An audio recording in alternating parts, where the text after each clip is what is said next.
Hey Pisces, Cancer season. Cancer season reading.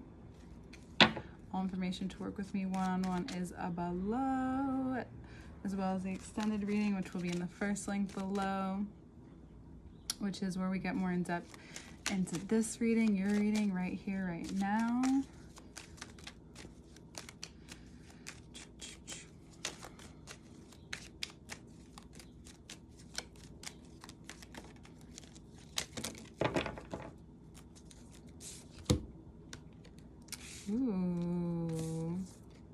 Ooh, interesting. So, if you're looking for insight, here it is. No, I'm kidding. But yeah, here it is. If you're wondering why things maybe have not been always, or not always, because they shouldn't always go in your favor, I guess that's where the universe works. But if we really want to see it in a way that's always working for us, you can. And I think that's kind of what is happening here, is that something happened recently up into this month and you didn't know how to see it yet until now.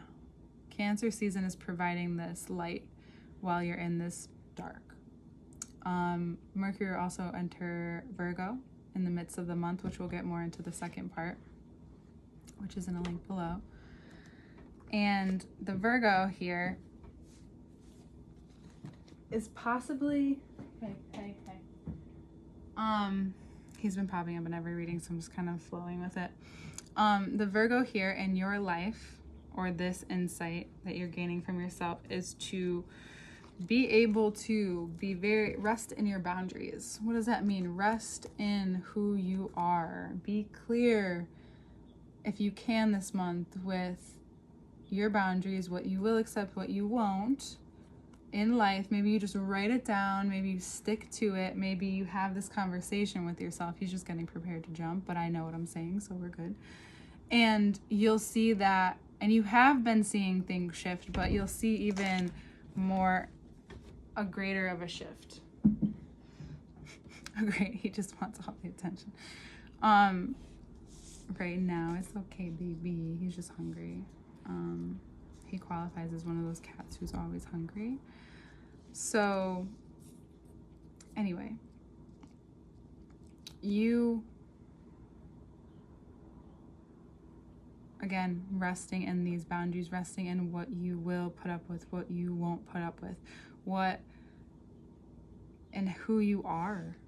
I think you're becoming even clearer with who you are. I think it's not so much of like, hey world, this is who I am, or you being very vocal with externally. It's about this deeper and more introverted conversation with yourself or with your higher power, this very personal, private place that you are.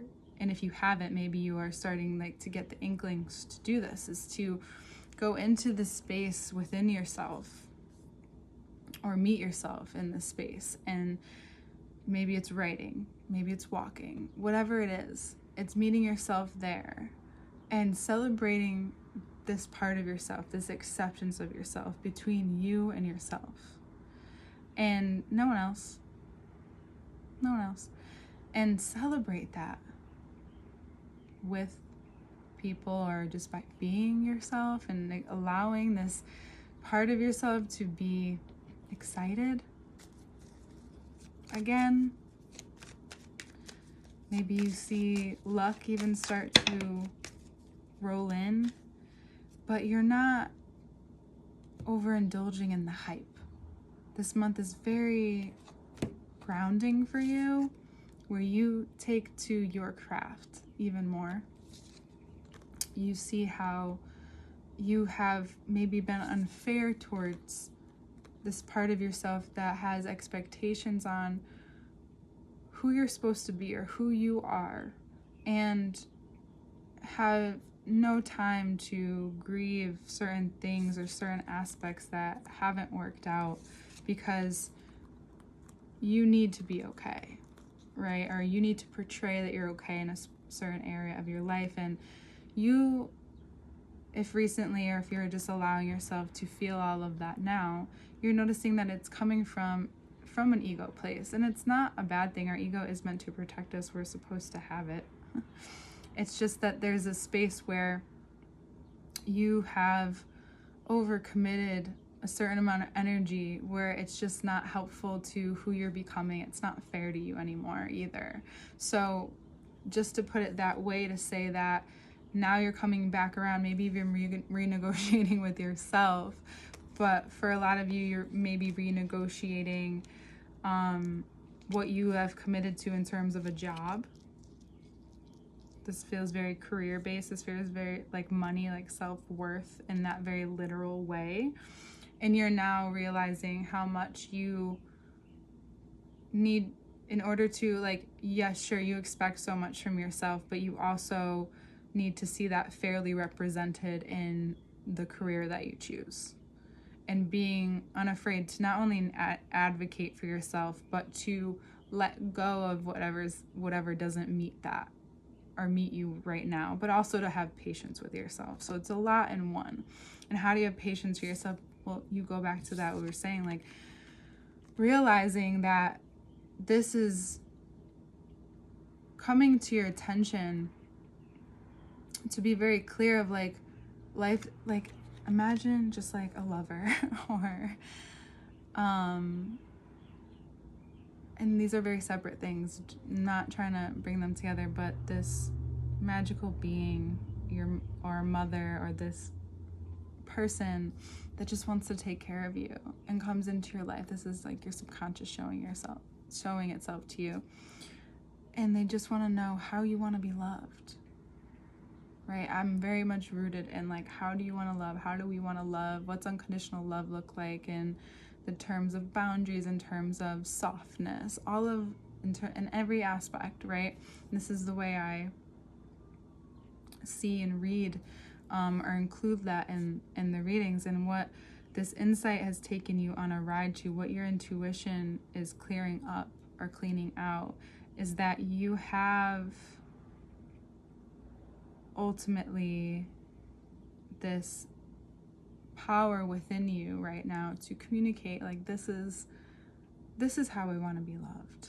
This is how I really want to choose. And I think that this is the best way maybe I've even described this, is when we come up against and meet these part of ourselves that it's hard to see, or it hurts, or it's extremely uncomfortable, whatever any of those different sensations, feelings arise, that's almost like the universe is saying, hey, like, you're getting this opportunity to discard that way or unlearn that way, whichever way you approach it, and really learn what this communication can be like that now, where you know you're being fair to yourself, you know that your ego is important, you know that your life and lifestyle is important to keep you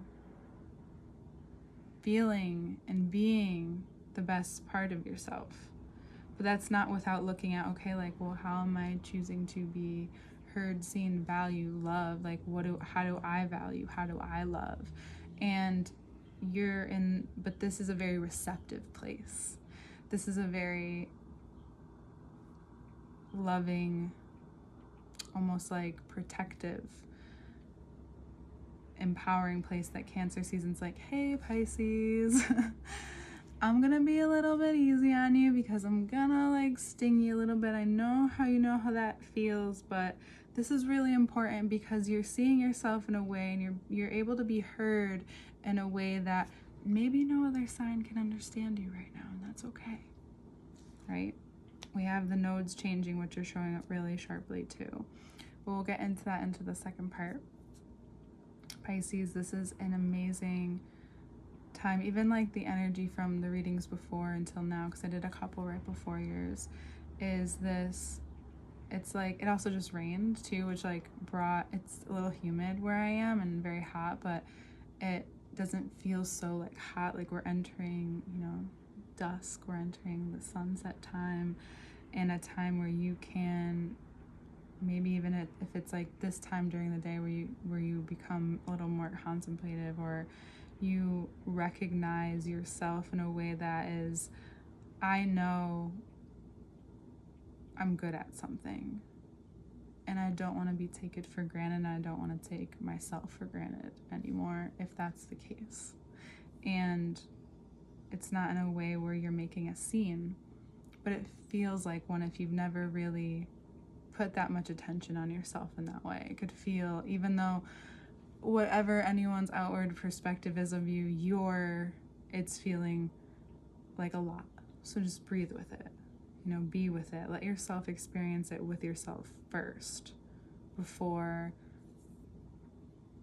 going out there and doing what you have to do. But also, you might receive some very surprising positive news this month as well. Okay? And we'll get into the second part now. See you there.